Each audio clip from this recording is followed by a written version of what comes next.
kasih-Mu terus mengalir dan mengalir dengan deras, sehingga orang-orang yang bertemu dengan kami, Kauri celebrate de yende de grondo, boleh mengenal kasih-Mu, bisa mengalami kasih-Mu Tuhan. Thank you Lord. Kauri be celebrate yende de grondo bolai Lord. Ye remeyondo, yes Lord.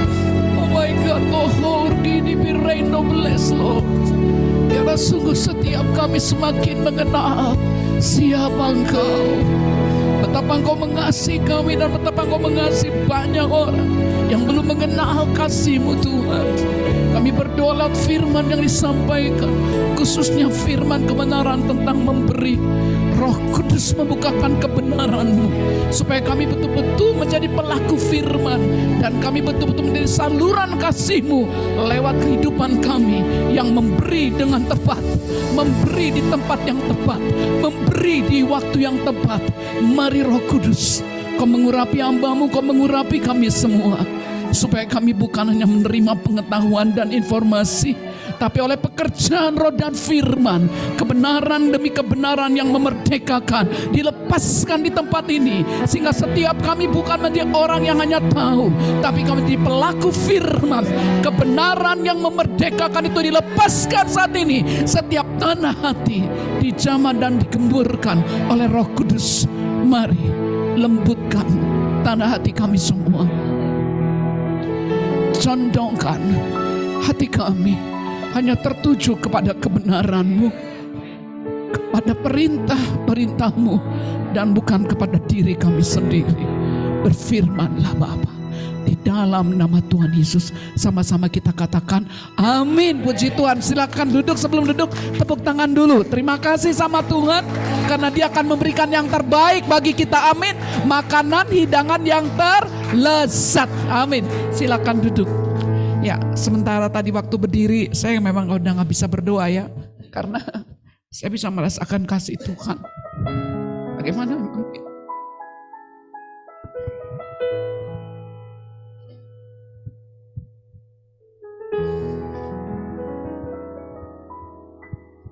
Bagaimana Dia memang sangat mengasihi setiap orang. Pertama-tama Dia mengasihi kita. Kalau kita pada hari ini sedang belajar tentang membangun gaya hidup memberi, tapi semuanya itu dimulai karena kita mengenal kasih Tuhan. Tanpa kasih, semua yang kita kerjakan menjadi sia-sia dan membuat kita capek. Tapi ketika ada kasih Allah, wah, apapun yang kita kerjakan tidak menjadi capek. Jadi kalau ditanya kenapa kamu lelah, kenapa kamu capek, orang lelah, orang capek karena hidup untuk dirinya sendiri. Itu betul. Tapi ketika kita hidup untuk Tuhan, walaupun mungkin uang kita sedikit, tapi ada kasih yang mengalir. Kasih itu menggerakkan kita. Kalau Tuhan memang dorong kita, mungkin hanya segitu-gitunya uang kita, tapi karena ada kasih di dalamnya, kita memberikannya. Ketika kita memberikannya, kok aneh, yang ada malah sukacita. Padahal di tangan, di kantong duitnya habis.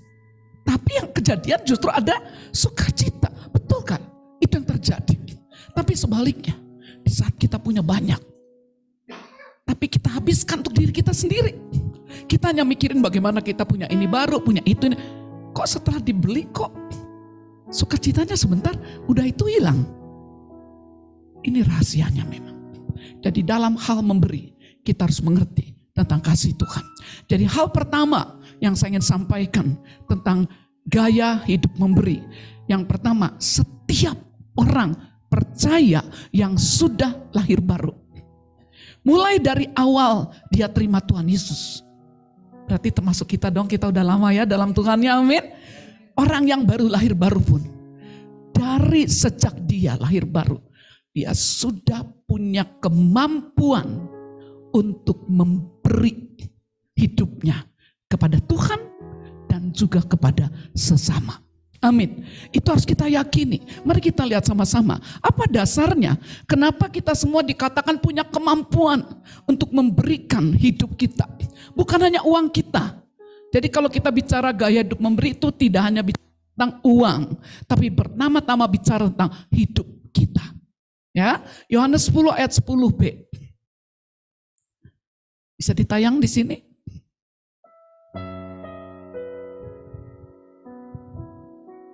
Pencuri datang hanya untuk mencuri dan membunuh dan membinasakan.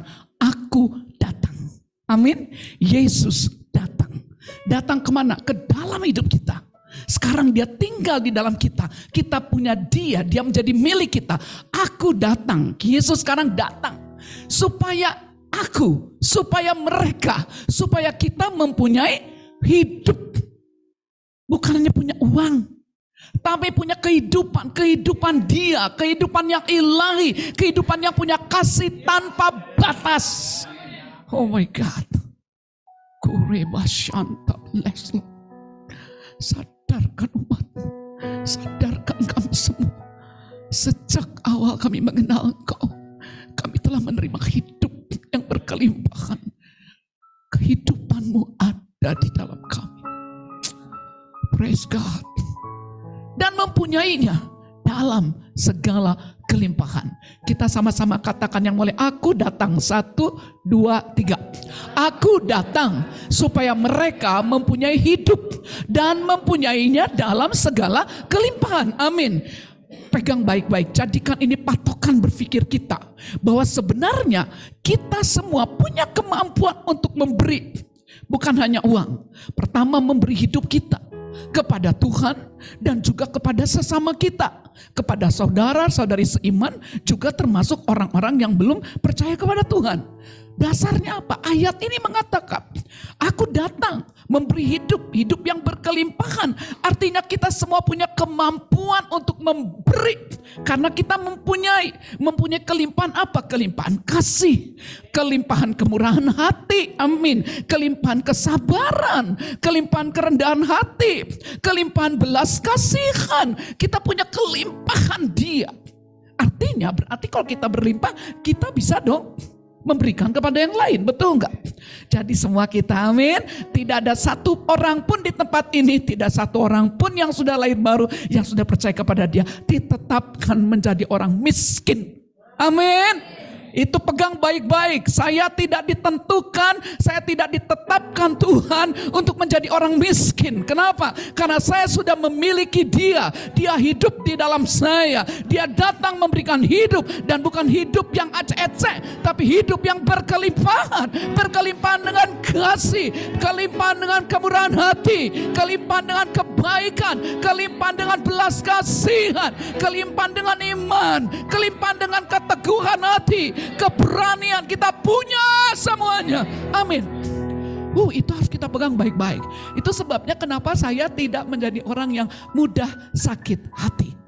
Ini belum bicara tentang uang, yaitu uang hanya sebagian aja.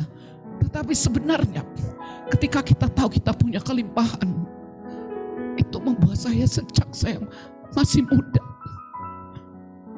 itu membuat saya tidak bisa memikirkan diri saya sendiri. Saya gak bisa hidup lagi untuk diri saya sendiri. Dari sejak muda menikah sampai suami saya dipanggil Tuhan pun, dan sampai saat ini pun hati saya tidak bisa berubah. Yang saya butuhkan bukanlah uang, bukanlah segala sesuatu, tapi yang saya butuhkanlah hati yang mencintai Tuhan. Mati-matian, gila-gilaan, habis-habisan sampai akhir hidup saya.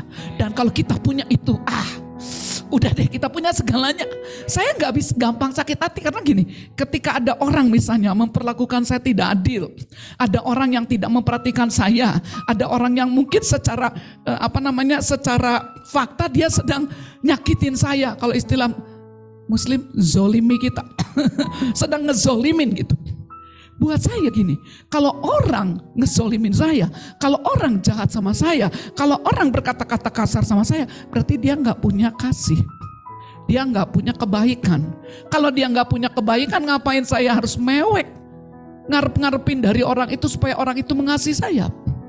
Jadi berhenti ya dari sakit hati.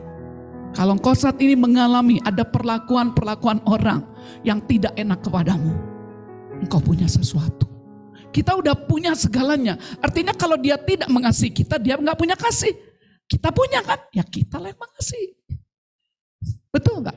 Kalau orang itu misalnya kita harapin dia tuh memperhatikan kita, dia tidak perhatikan kita.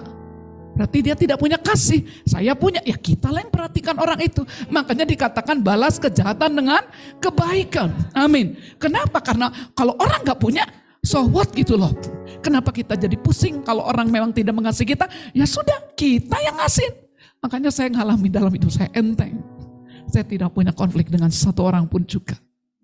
Karena saya bilang saya punya Tuhan. Saya punya kelimpahan kasih, saya punya semuanya. Saya aja yang ngasih. Balas kejahatan kebaikan itu yang ada di pikiran saya. Oke, kita gak akan ke arah sana ya. Nah, kita lihat satu lagi 2 Korintus 9 ayat 8. Ini ayat yang bisa kita pakai juga untuk menunjukkan bahwa kita semua sebenarnya punya kemampuan diberikan oleh Tuhan. Ya, 1, 2, 3. Dan Allah sanggup melimpahkan segala kasih karunia kepada kamu, supaya kamu senantiasa berkecukupan di dalam segala sesuatu dan malah berkelebihan di dalam pelbagai kebajikan. Allah sanggup melimpahkan. Amin. Artinya jangan ada kita bilang, aduh Bu, maaf aja saya nggak bisa memberi. Soalnya saya nggak punya apa-apa. Allah, kalau kamu nggak punya, bilang Tuhan, kau bilang kau sanggup melimpahkan. Aku mau punya untuk memberi. Jadi jangan pengen hanya untuk diriku dan diriku. Justru di sini katakan Allah sanggup melimpahkan segala kasih karunia. Melimpahkan. Artinya pemberian Tuhan kepada kita itu sesuatu yang sifatnya berlimpah. Berlimpah itu berarti bisa memberi. Amin. Tuhan memberikan kelimpahan kasih karunia kepada kita. Berkecukupan. Berarti gak ada dong yang miskin sebenarnya. Cukup saja itu udah luar biasa. Berarti kita tetap bisa menikmati hidup kita dan bisa memberikan apa yang ada pada kita. Malah berkelebihan dalam pelbagai kebajikan. Artinya kita semua di sini, tadi saya sudah sampaikan, kita punya kehidupan Kristus yang berlimpah. Kebajikan, kemurahan hati, kebaikan, belas kasihan, kesabaran. Semuanya itu kita punya. Dan Tuhan bilang kamu akan betul-betul menikmati bagaimana hidup yang berkelimpahan dalam pelbagai kebajikan. Itu juga merupakan bagian kita. Sehingga kita punya kemampuan untuk memberikan. Pertama kepada Tuhan, kedua kepada sesama kita. Hal yang kedua, semua orang percaya, yang kedua, poin kedua yang saya ingin sampaikan tadi, poin pertama, semua orang percaya punya kemampuan untuk memberi hidupnya, satu kepada Tuhan juga kepada sesama, termasuk uangnya, termasuk waktunya, termasuk talentanya, termasuk hobinya, jabatannya, semua yang dia punya. Dia bisa persembahkan itu kepada Tuhan untuk bisa betul-betul melakukan apa yang berkenan kepada Tuhan, bahkan bisa menolong banyak orang yang membutuhkannya. Yang kedua, semua orang percaya perlu membangun gaya hidup dalam hal memberi. Nah, ini menyangkut gaya hidup. Nah, gaya hidup itu sesuatu yang tidak jadi tiba-tiba. Ya, membangun gaya hidup. Artinya untuk menjadi sebuah gaya hidup perlu proses. Ya, kita enggak tiba-tiba kita mengharapkan kita tiba-tiba bisa punya kemampuan untuk memberi. Pertama kita punya kemampuan, betul, ada potensi. Kita sudah memiliki sumbernya. Tapi walaupun ada sumbernya, kita harus tahu bagaimana cara menyalurkannya. Bagaimana kalau kita punya sumber air di tanah kita, kita punya sumbernya, tapi kita harus tahu cara bagaimana mengambil air dari sumbernya, mengalirkannya, menghubungkannya dan bisa sampai kepada tempat-tempat lain. Kita harus tahu. Kalau kita punya air tapi kita tidak tahu caranya, bagaimana mengambilnya, bagaimana menyalurkannya, air di dalam ya hanya di dalam saja. Dia datang memberi hidup yang berkelimpahan, itu memang betul. Berarti sama, saya punya potensi untuk menikmati air, baru punya potensi. Tapi belum tentu saya menikmatinya kalau saya tidak tahu bagaimana proses untuk mengambil sumber mata air itu. Nah, itu sebabnya untuk membangun gaya hidup memberi, kita harus melewati proses demi proses yang Tuhan memang sudah atur di dalam firman-Nya. Proses pertama yang harus kita lalui adalah proses pengenalan akan Tuhan. Ya, tanpa kita mengenal Tuhan dengan benar, pasti kita akan mengalami problem, khususnya di dalam hal memberi dalam bentuk uang. Kita akan mengalami problem. Tapi ketika kita mengenal Tuhan, semakin kita membangun persekutuan kita dengan Tuhan, kita rajin merenungkan firman-Nya. Kembali itu harus saya sampaikan. Karena inilah intisari dari semua keberhasilan hidup kita. Semakin kita punya waktu, kita sisihkan waktu kita untuk bersekutu dengan Dia, membuka hati kita untuk dibongkar cara berpikir kita yang salah. Kita mengizinkan Roh Kudus menolong kita supaya kita dipenuhi dengan pikiran-pikiran Kristus, pikiran-pikiran yang ilahi, pikiran-pikiran yang benar. Kita bangun persekutuan kita dengan Tuhan, kita renungkan kembali firman-Nya, kita mulai memperkatakan firman-Nya, kita mulai mengimajinasikan firman-Nya tersebut bukan hanya menjadi pengetahuan. Kita mulai membayangkan bagaimana di dalam saya punya sumber mata air kehidupan, di dalam saya ada sumber belas kasihan, di dalam saya ada sumber kemurahan. Bayangkan semuanya itu ada di dalammu dan mulai bayangkan lewat hidup kita akan ada banyak orang yang menerima belas kasihan Tuhan. Hurayandela rembala yondebe ikranda basyake namando. Bayangkan itu, terus bayangkan. Bayangkan lewat hidup kita ada banyak orang yang lemah kembali dikuatkan. Orang miskin menjadi diperkaya. Bukan hanya kaya secara keuangan, kaya dalam karakter, kaya dalam kehidupan mereka. Bayangkan itu ketika kita terus bersekutu dengan Tuhan. Semakin kita merenungkan firman-Nya siang dan malam, kita mulai mengimajinasikannya, memperkatakannya satu demi satu. Cara berpikir kita yang salah dicopot, termasuk dalam hal keuangan. Copot. Cinta akan uang akan diganti dengan cinta akan Tuhan. Ya, siapa yang bisa buat itu? Itu karena hasil persekutuan kita dengan Tuhan. Bicara tentang membangun gaya hidup memberi, pertama-tama kita harus mengalami proses pengenalan akan Tuhan. Khususnya tentang memberi, kita mulai belajar kebenaran-kebenaran Tuhan tentang memberi. Sejak saya menikah, saya pernah bagikan kayaknya di sini ya. Kalaupun mungkin ada yang belum dengar, yang sudah dengar semoga semakin mantap, semakin bisa bukan hanya dengar tapi bisa mengadopsi nilai kebenaran yang sudah tercetak di dalam hidup saya. Jadi ketika pertama kali saya mengenal Dia mengasihi saya, dari muda, umur 18 mungkin, saya mengenal Tuhan. Saya mulai merasakan ada hati yang mengasihi Tuhan. Karena saya merasa bahwa Tuhan begitu mengasihi saya. Setiap kali saya bicara tentang Tuhan mengasihi saya, udah langsung terasa sama saya ada getaran di dalam hati saya. Yang gak bisa diganti oleh penghiburan dari mana juga. Gak bisa. Ketika saya tahu Dia mengasihi saya, muncul hati yang ingin mengasihi Dia. Ketika saya mengenal Dia, betapa Dia mengasihi saya tahu bahwa Dia pun mengasihi banyak orang. Gak ada yang suruh saya PI. Ketika saya tahu Dia mengasihi saya langsung tahu apa yang menjadi kerinduannya. Saya langsung tahu bahwa Dia pengen, bukan hanya saya seperti lagu tadi, bukan hanya berhenti di saya. Dia pengen supaya banyak orang juga mengenal kasih lewat hidup saya. Jadi ketika saya muda, terus menerus sampai menikah. Dan ketika menikah saya ingat itu, karena saya menikah dengan orang yang mencintai Tuhan. Dasar saya menikah pun karena saya mencintai Tuhan. Saya menikah, saya pilih pasangan hidup bukan untuk saya. Kenapa begitu? Karena saya mencintai Tuhan. Jadi saya bilang, Tuhan tolong temukan saya dengan jodoh saya yang cinta Tuhan. Saya nggak mau kalau saya punya jodoh yang salah, saya dibawa lari untuk jauh dari Tuhan. Nggak bisa. Makanya waktu pacaran pun saya bilang, Fer, biarpun kamu cinta saya, tapi saya tidak mau gara-gara punya pacar, saya jadi tidak cinta Tuhan.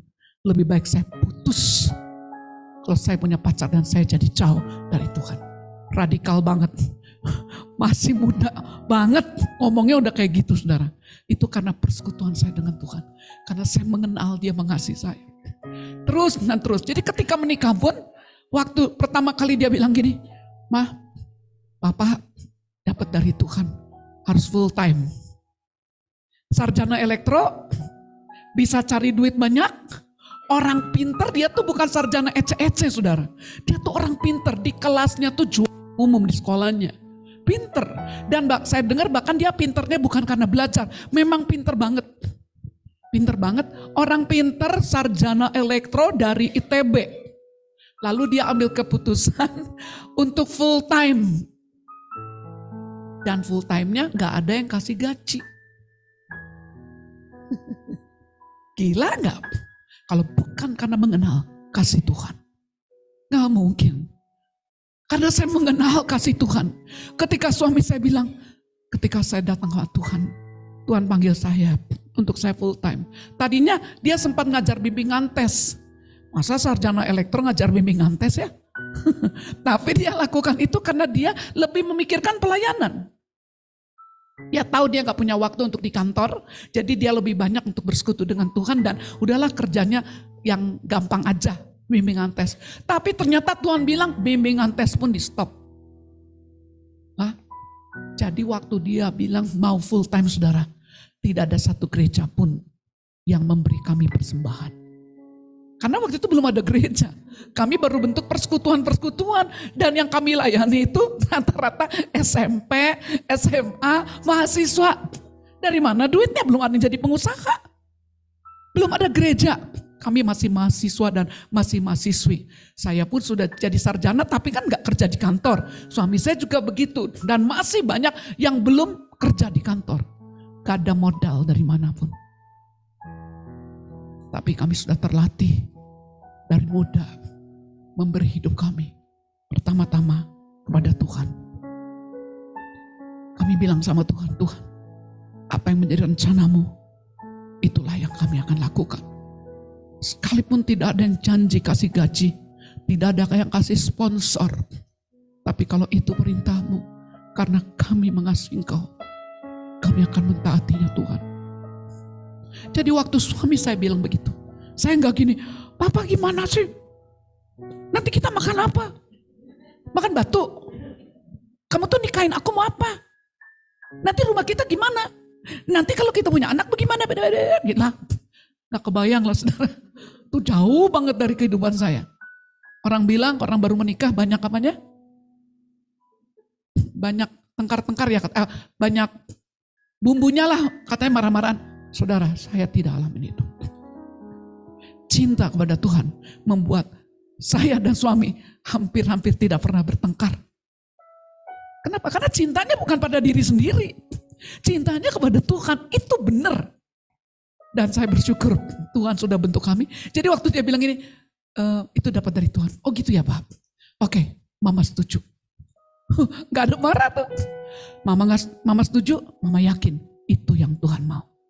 Kenapa saya tahu itu? Karena saya punya hubungan dengan Tuhan. Saya punya pengenalan akan Tuhan. Dan saya tahu Matius 6 ayat 33. Carilah dahulu kerajaan Allah dan kebenarannya. Maka semuanya itu akan ditambahkan kepadamu. Itu yang menjadi dasar saya berkata, oke, kalau itu memang yang Tuhan suruh. Kita mengejar kerajaan Allah. Kita mengejar apa yang menjadi kehendak Allah. Kita percaya semuanya akan ditambahkan kepadamu. Dan betul. Akhirnya kami ambil keputusan. Menikah, dan waktu kami menikah, suami saya nggak kerja. Dari mana? Punya ini, punya itu. Satu demi satu Tuhan tambahkan.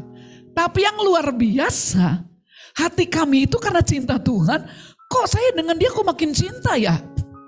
Karena kami makan duduk di dapur ya, berdua gitu ya. Ketawa-ketawa dua-duanya gitu. Kok nggak merasa jadi orang miskin? Karena hidup kami telah diberikan kepada Tuhan dan hidup kami diberikan kepada orang-orang yang membutuhkan pelayanan. Bahkan uang kami sehari-hari kami pakai untuk ongkos bensin.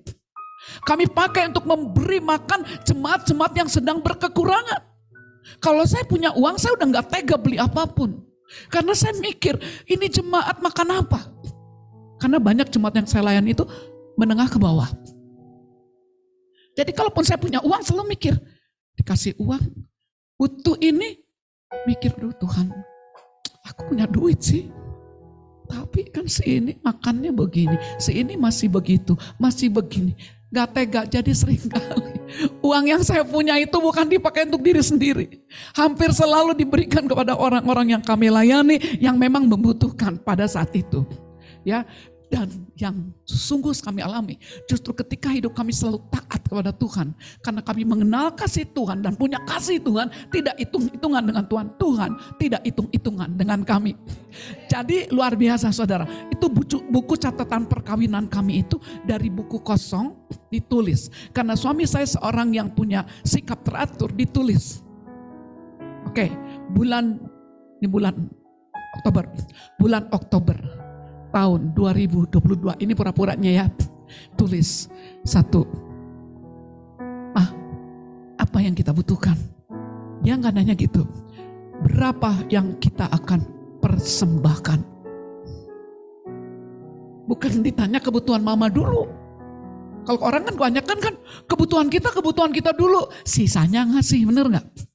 Kalau dia nggak, berapa yang kita akan kasih? Kita mau kasih perpuluhan berapa?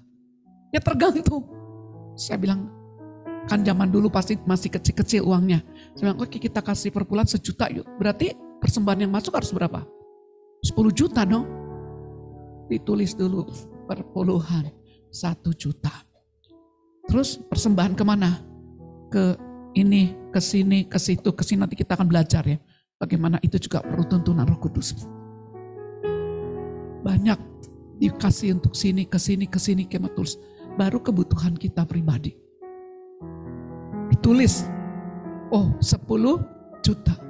Dari mana uangnya? Gak tahu, orang kita gak punya gaji. Itu betul-betul kehidupan yang kami jalani.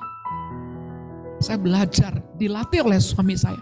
Dia bilang, kamu jangan ngomong-ngomong sama orang, minta-minta kasih kode apapun gak boleh. Itu dia diajarin.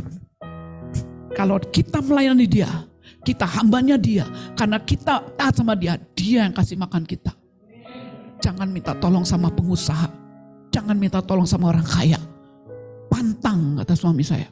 Bukan sombong, karena kami melayani Tuhan.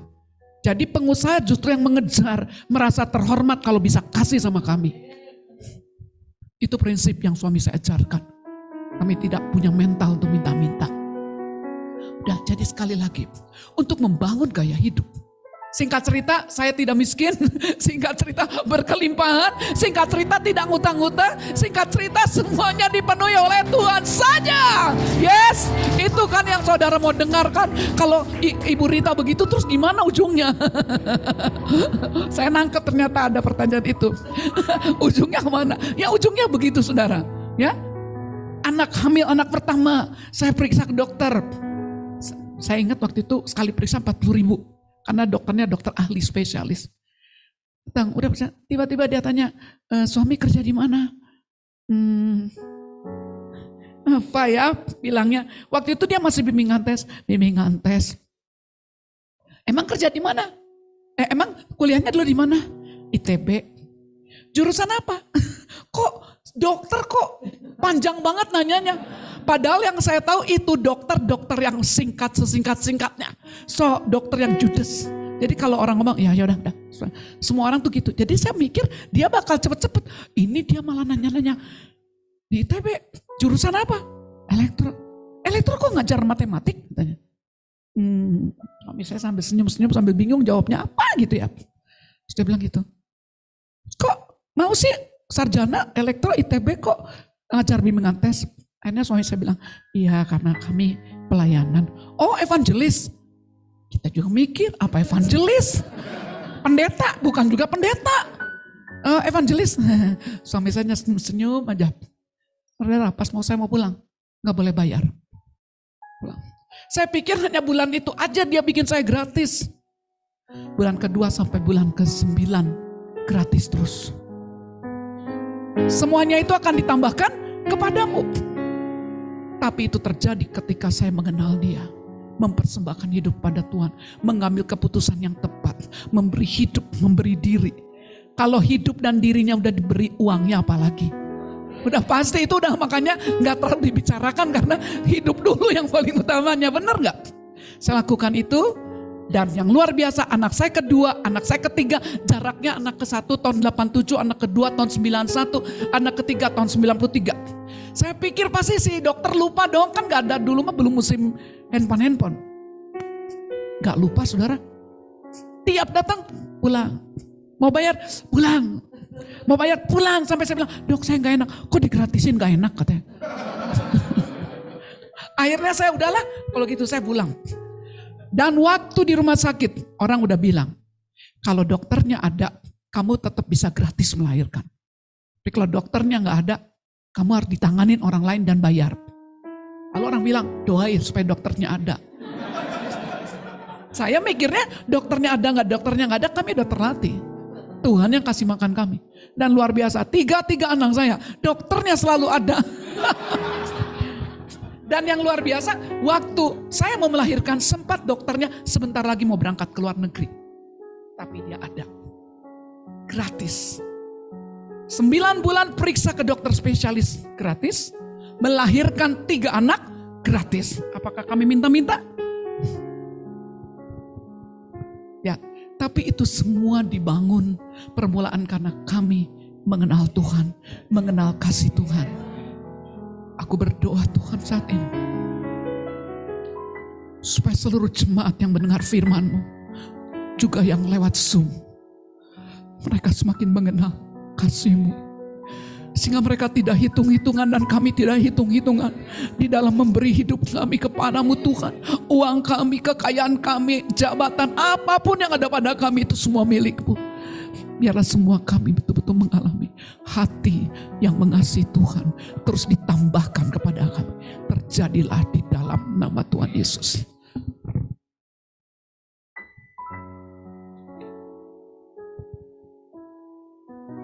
Jadi ketika kita mengasihi Tuhan, dengan sendirinya, kita akan mudah sekali memberi.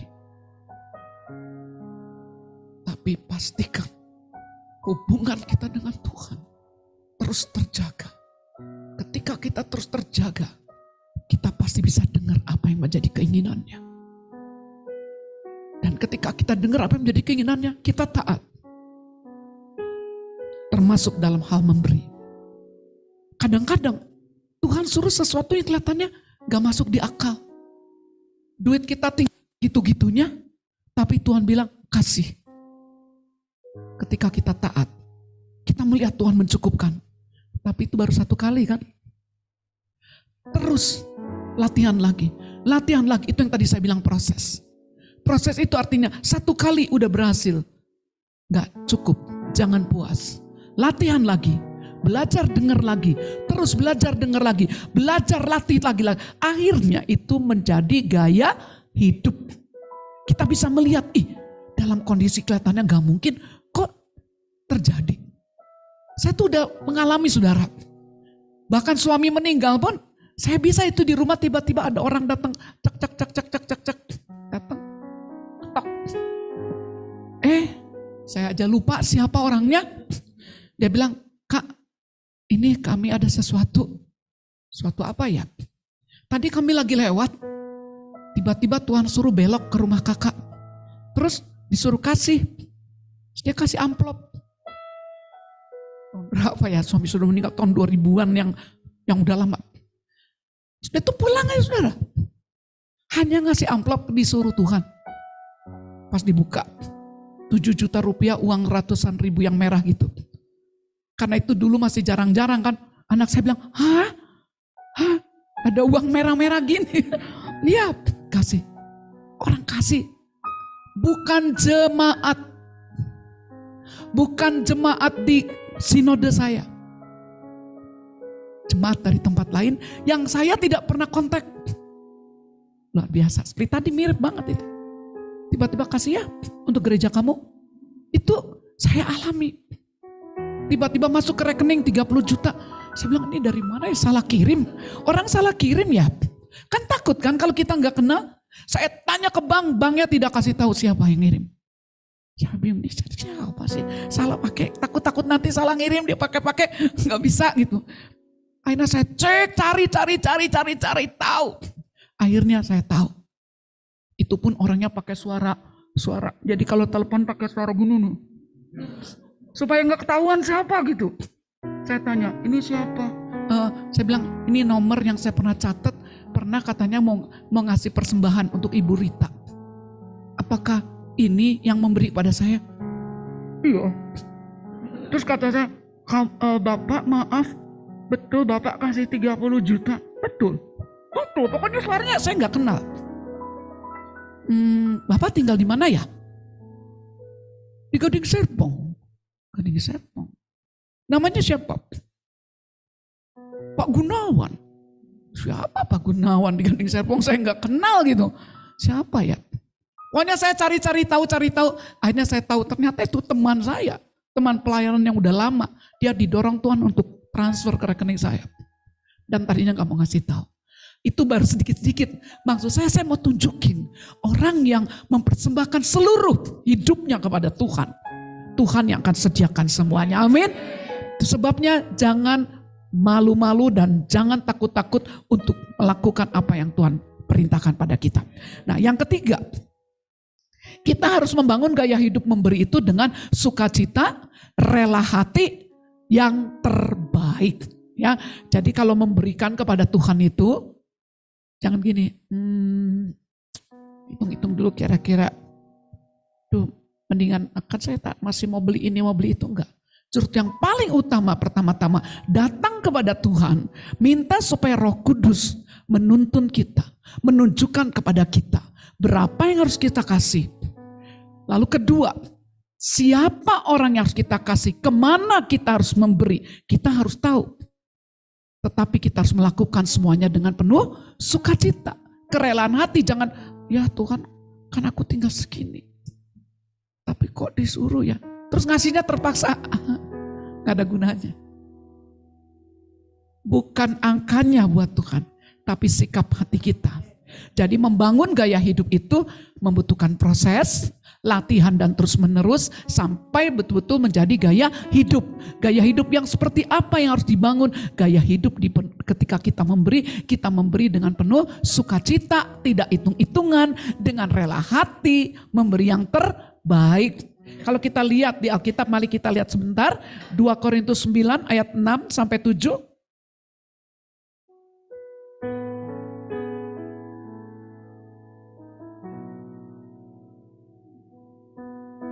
Mari kita baca sama-sama 1, 2, 3.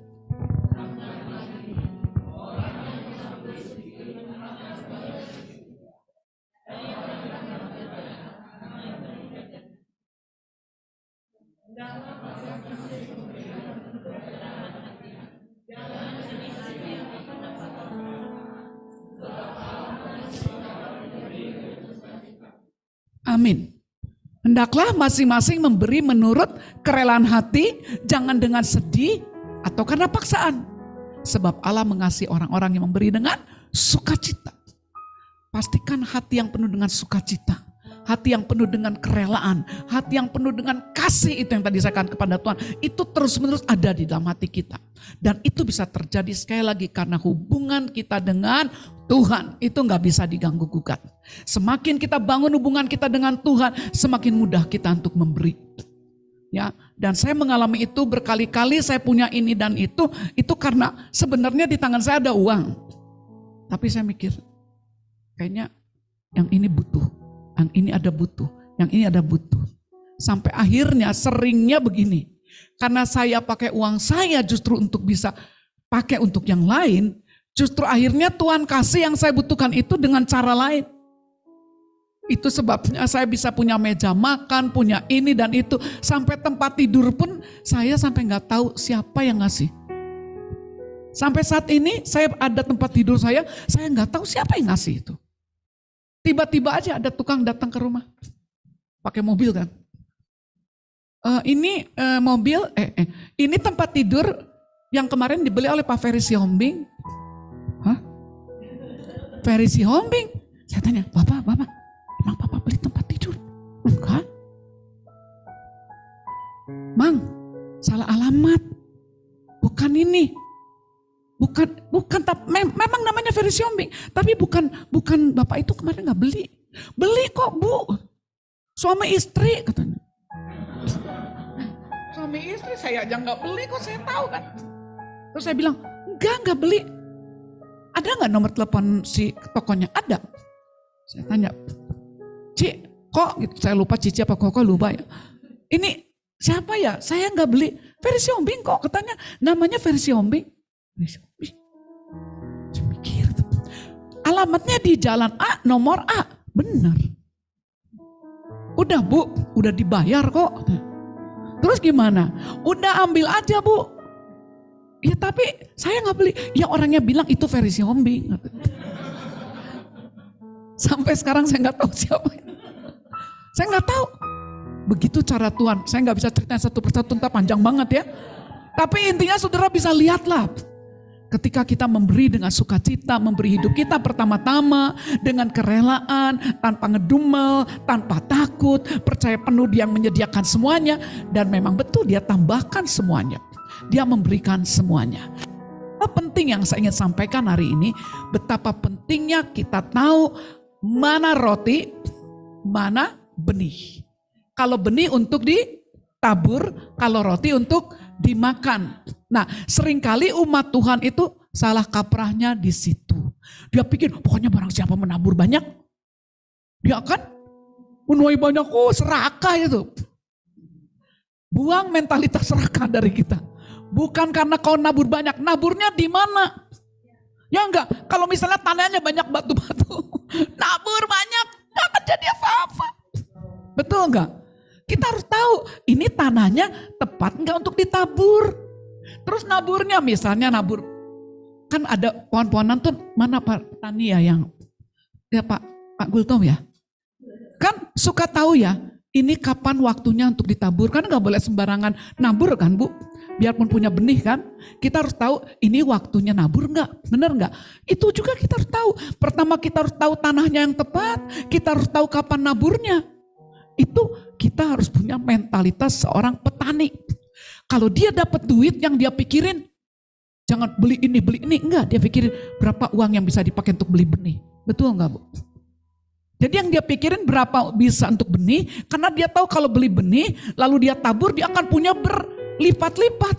Justru kalau uangnya misalnya dia punya 5 juta, mungkin dibeli benih 100.000, 4,9 untuk kehidupan sehari-hari, pasti miskin. Benar enggak? Pasti miskin. Tapi kalau dia justru pakai uangnya untuk benih, justru itu akan menjadi berlipat-lipat.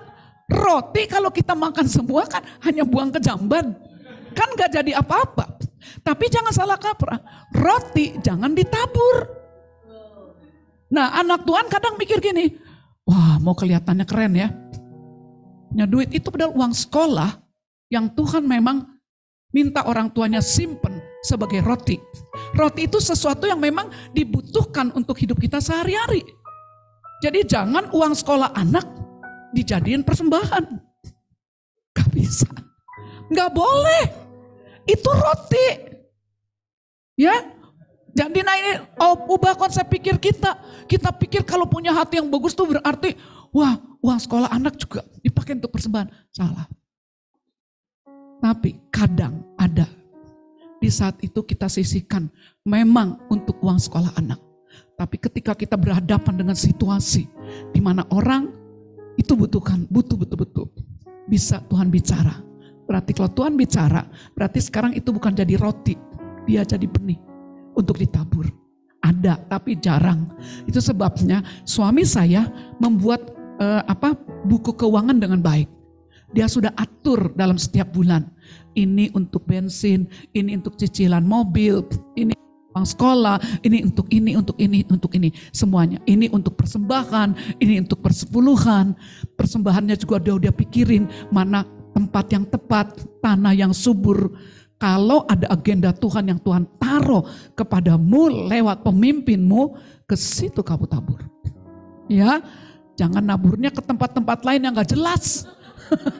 Kan no way. Tapi kalau saudara tabur di tempat yang tepat, apalagi pemimpin yang saudara punya adalah pemimpin yang cinta Tuhan, yang dengar-dengaran suara Tuhan, dia dapat sesuatu untuk buat proyek. Dan dia bilang kita akan lakukan ini. Saudara harus orang pertama yang bilang siap. Saya akan menabur di tempat itu. Aku percaya pasti subur. Kan saudara sendiri akhirnya menuai. Ya, jadi sebenarnya untuk kita juga akhirnya menikmati semuanya. Jadi kita harus tahu mana roti, mana benih. Itu butuh hikmat Tuhan. Butuh tuntunan Roh Kudus.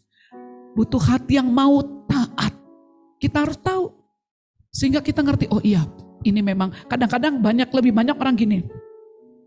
Untuk beli ini. Semuanya roti. Kebanyakan begitu. Bahkan belum akhir bulan udah gak punya duit. Terus dia bilang, aduh aku gak bisa nabur. Salah. Dari awal harus mikirin ditaburnya berapa. Sisanya baru pakai. Bahkan diirit-irit dulu. Nanti Tuhan tambah-tambahkan kepada kita.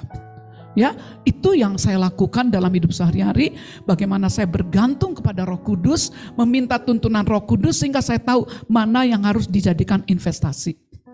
Tabungan, sesuatu yang juga bisa berguna untuk masa depan. Sekali lagi, kalaupun kita bisa menuai, itu bukan untuk kepentingan diri kita sendiri. Karena semuanya itu bukan milik kita, itu milik Tuhan. Jauhlah daripada kita mentalitas orang miskin. Mentalitas orang miskin adalah walaupun dia punya banyak duit, tapi dia selalu merasa kurang. Selalu merasa gak bisa ngasih. Bakal miskin, bahkan gak punya kalau aku ngasih. Itu mental orang miskin. Tapi mental orang kaya, walaupun duitnya gak sebanyak si orang kaya itu, dia punya mental orang kaya. Dia tahu kalau dia memberi, justru dia akan menuai lebih banyak lagi. Asal dia memberi dengan sukacita, dengan rela hati, dan dituntun oleh Roh Kudus. Banyak orang bilang, nah kan saya orangnya sederhana Bu, saya penghasilan aja segini, perpuluhan segitu, gini, gimana bisa memberi? Selama kita justru tidak bisa menabur, berarti kita tidak punya benih, kita gak pernah bisa menuai. Dan Tuhan bilang di dalam 2 Korintus 9, mari kita lihat 2 Korintus 9 ayat selanjutnya. Itu tadi berapa? Ayat 7 ya. Coba kita lihat ayat 8 dan seterusnya. Dan Allah sanggup melimpahkan segala kasih karunia kepada kamu supaya kamu senantiasa berkecukupan di dalam segala sesuatu dan malah berkelebihan di dalam pelbagai kebajikan. Terus Ia membagi-bagikan, Ia memberikan kepada orang miskin kebenarannya tetap untuk selama-lamanya. Artinya orang miskin diberi kemampuan gak untuk memberi? Tuhan bilang Tuhan menyediakan benih bagi penabur. Jadi semua kita sebenarnya diberi kesempatan, diberi kemampuan oleh Tuhan untuk punya benih ditabur dan roti untuk dimakan. Ia juga yang akan menyediakan benih bagi kamu dan melipat gandakannya dan menumbuhkan buah-buah kebenaranmu. Jadi sekali lagi kita harus punya konsep pikir yang harus sesuai dengan firman Tuhan, bahwa orang miskin pun sama Tuhan dikasih benih. Amin. Kalau kita merasa uang kita gak sebanyak orang, gak ada masalah, kita minta sama Tuhan. Tuhan beri kepadaku kesempatan untuk aku punya benih yang aku tabur. Karena Tuhan udah bilang, orang miskin pun Tuhan kasih kok. Semua kita, bahkan kita mempunyai kehidupan yang berkelimpah dengan kasih Tuhan. Berarti kita justru punya kemampuan. Buang tuh mental orang miskin yang bilang, kalau aku ngasih justru aku akan rugi. Justru ketika aku taat melakukan apa yang Tuhan perintahkan, Tuhan tidak lihat jumlah besar kecilnya, tapi hati yang taat itu, yang mau memberi dengan kerelaan, sukacita, penuh kasih, itu yang membuat akhirnya tuaian kita akan berlipat-lipat. Jadi sebenarnya kita semua orang-orang yang bisa memberi, bahkan kita akan mengalami kelimpahan. Amin. Mau buang mentalitas orang miskin? Jadi bilang dong, saya orang kaya. Orang kaya di dalam Tuhan. Kaya dalam berbagai kebajikan. Oh, kita punya kekayaan. Nah, kalau kita udah bangun itu, jadi kita gak mikir, aduh bisa gak ya? Bisa ya? Pasti bisa. Dia yang menyediakan benih bagi penabur. Mari kita berdoa. Thank you Lord. Biarlah Roh Kudus membuat kami semakin faham. Semua kami sudah disediakan benih untuk kami bisa menabur. Thank you Lord. Bukan hanya uang kami Tuhan, waktu kami, hidup kami, pikiran kami, semuanya. Kami percaya kepada Engkau Tuhan. Ketika kami memberi diri kami Tuhan, Engkau akan mulai memberikan pada kami kemampuan untuk menabur hidup kami. Menabur Tuhan bahkan uang kami. Menabur apa yang Tuhan berikan pada kami. Menabur kasih lewat hidup kami. Kami percaya kepadamu Tuhan. Setiap orang di tempat ini tidak ada yang miskin dan tetap miskin. Justru setiap orang di tempat ini akan memiliki mentalitas orang kaya. Lewat hidup kami, kami percaya akan ada begitu banyak orang yang mengalami kasih Tuhan. Bukan hanya lewat uang kami Tuhan, lewat perkataan kami, lewat doa kami, lewat hidup kami sehari-hari. Kami percaya kelimpahan yang Kau berikan dalam kami membuat ada banyak orang yang menikmati Tuhan apa yang Tuhan tanam di dalam hati kami. Kami bersyukur kepada Engkau Tuhan. Orang sudah menubuatkan pada hari-hari terakhir dikatakan akan ada hari-hari yang sukar, ada masa yang sukar, ekonomi akan semakin turun dan amat turun, akan terjadi kegoncangan demi kegoncangan. Tapi kami bersyukur kepada Tuhan, orang-orang yang mengenal Allahnya akan tetap kuat dan akan bertindak.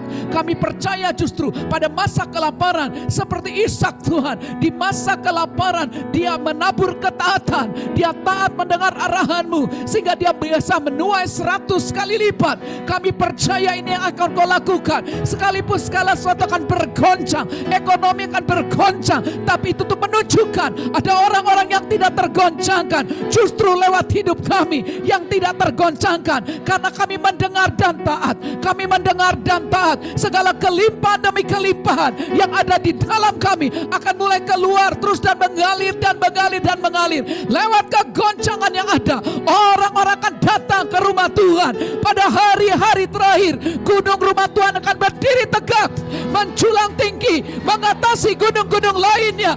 Bangsa-bangsa akan datang berduyun-duyun ke rumah Tuhan. Di sana ada sukacita, di sana ada kelimpahan, di sana ada damai sejahtera yang melimpah-limpah, di sana ada penyediaan Tuhan. Kami percaya inilah akan Kau kerjakan. Terima kasih kata bawa kami semua sebagai jemaat. Condongkanlah hati kami untuk tertuju kepadamu, tertuju kepada kebenaran-Mu, tertuju kepada peringatan-peringatan-Mu, tertuju kepada jalan-jalan-Mu, dan bukan kepada kepentingan diri kami sendiri. Tuhan, sungguh ini hati yang kami minta. Karena kami percaya ketika hati kami Tuhan condongkan kepadamu, kepada kebenaran-Mu, kepada penggenapan rencana-Mu, kepada jalan-jalan-Mu, kami akan menjadi orang yang selalu dijagai dari masa-masa penyesatan.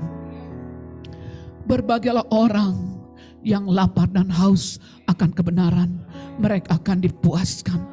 Kami percaya Tuhan, ketika kami terus condong hati kami kepadamu, kepada kebenaran-Mu Tuhan, hati yang mencintai-Mu semakin berkobar, hati yang bahkan mau memberi dengan sukacita, dengan sukarela, sepenuh hati akan terus bertumbuh semakin dalam, semakin dalam, semakin kuat dan semakin kuat. Kami percaya kota kami, lingkungan kami, keluarga kami, orang-orang yang berinteraksi dengan kami akan mengalami dan melihat ada kelimpahan hidup di dalam kami. Mereka dapat menikmatinya semuanya. Begitu juga Tuhan dalam hal keuangan. Kami percaya baik keuangan kami di dalam kehidupan kami masing-masing, juga dalam kehidupan bergereja. Kami percaya kepada Engkau Tuhan, semua yang kami butuhkan demi kami bisa hidup di dalam menggenapi rencana-Mu, Engkau yang menyediakannya dengan berlimpah-limpah. Kami bersyukur bahkan tadi pagi kami dengar Tuhan, bagaimana orang tiba-tiba ketemu dan dia ngasih Tuhan. Kami lihat bagaimana Tuhan Kau luar biasa. Engkau sanggup lakukan itu bagi masing-masing kami yang mau hidup taat, mengikuti rencana-Mu, fokus kepadamu dan tidak fokus kepada fakta-fakta yang ada. Bahkan bagi orang-orang tertentu di tempat ini yang mungkin pada saat ini mengalami kondisi ekonominya di depan secara fakta sedang mengalami sepertinya kurang. Riayakarabawana sande yekerebede laikoremisiande, luruskan jalan lee yende bede grand solo mereka. Condongkan hati kami tidak terfokus kepada fakta yang ada, Condongkan hati kami tertuju kepada kebenaran-Mu, mendengar suara-Mu, bekerja sama dengan Roh Kudus, sehingga kami bisa terima iman yang menciptakan perubahan, iman yang menciptakan mujizat, sehingga lewat fakta yang ada itu tidak membuat umat-Mu yang sedang mengalami kesulitan semakin terpuruk, justru akan semakin terbang tinggi, lebih kuat lagi, lebih berdampak lagi hidupnya. Terima kasih Bapa, terjadilah di dalam nama Tuhan Yesus. Sama-sama kita katakan amin. Langsung berkat. Oke, bangkit berdiri, kita akan doa berkat. Terima kasih. Thank you Lord. Lihat tangan yang diangkat kepadamu. Lihatlah hati yang diarahkan kepadamu. Ku ingin selalu bersekutu denganmu, menikmati hadirat-Mu. Biarlah Roh-Mu tinggal dalam hidupku. Sungguh indah bersama-Mu. Ku ingin selalu bersekutu denganmu, menikmati hadirat-Mu. Biarlah Roh-Mu tinggal dalam hidupku. Sungguh indah bersama-Mu, sungguh indah, sungguh indah sungguh indah, sungguh indah bersama-Mu selamanya. Terima kasih Tuhan. Betul Tuhan, tidak ada yang lebih indah, tidak ada yang lebih menyenangkan selain mengasihi Engkau, bersekutu dengan Engkau, mengikuti arahan-Mu. Itu sebabnya bagi setiap jemaat yang memilih mengambil keputusan untuk terus bersekutu dengan Dia, tinggal di hadirat-Nya, dengar-dengaran akan suaranya, memberi karena mendengar arahannya, engkau akan menikmati, akan ada tuaian yang berlipat-lipat, dan tuaian itu tidak membuat engkau menjadi jatuh dan serakah. Tuaian itu akan membuat engkau semakin dipakai Tuhan untuk memberkati banyak orang. Setiap orang di tempat ini akan menjadi orang-orang yang Tuhan pakai menjadi saluran berkat-Nya. Terima kasih Tuhan, terima kasih. Setiap firman yang telah disampaikan bukan hanya sampai begitu saja, tidak lagi menjadi pengetahuan. Setiap jemaat yang telah mengangkat tangannya, telah mengangkat hatinya kepada Tuhan, akan mengalami ada pekerjaan roh dan firman, membuat firman yang telah disampaikannya masuk Tuhan, menggantikan pola-pola pikir dunia, sehingga roh orang miskin Tuhan, mentalitas orang miskin tersingkir dari tengah-tengah kami. Mentalitas orang kaya yang suka memberi itu terbangun kuat di dalam kami Tuhan, sehingga sungguh hidup kami menjadi orang-orang yang berkenan kepadamu. Terimalah damai sejahtera daripadanya, terimalah sukacita yang daripadanya. Nikmatilah persekutuan dengan Roh Kudus yang menyertai kita di dalam perjalanan kita sampai di garis akhir. Terjadilah di dalam nama Tuhan Yesus. Sama-sama kita katakan amin. Berikan sorak-sorai sekali lagi kepada Tuhan. Haleluya, haleluya. Silakan duduk.